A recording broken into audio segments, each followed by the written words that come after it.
1885, London. While the world counted coal and steam, a secret agency was already counting the stars. They called it the Crown Celestial Program, the most classified project in British imperial history. Their goal was not conquest, it was survival. Earth, they believed, was already dying. The engine of this dream was not gunpowder, it was superheated steam, compressed beyond any known limit.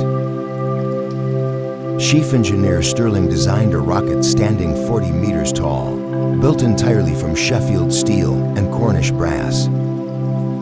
3 volunteers, rubber and copper pressure suits, hand-stitched by Royal Navy tailors, no guarantee of return.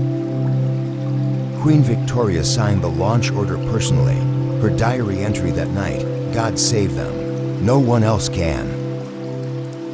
Launch day, November 3, 1885. The Thames froze. 10,000 Londoners held their breath as one. Ignition, 4,000 pounds of superheated steam, released in a single, controlled detonation. It cleared London's clouds in 47 seconds. The city watched in silence, then erupted into history. Inside the capsule, gauge 7, the oxygen regulator, it was failing, pressure dropping fast. Engineer Howell broke every protocol. He vented the secondary chamber manually with his bare hands.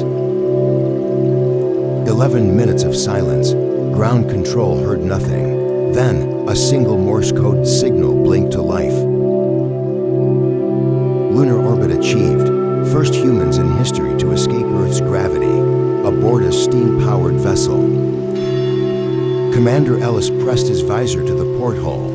Below him, every war, empire, and human soul ever lived. They splashed down in the Thames 11 days later. Britain celebrated. Stirling was already drawing Mars.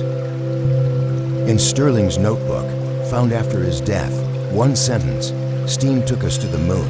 What comes next takes us to God."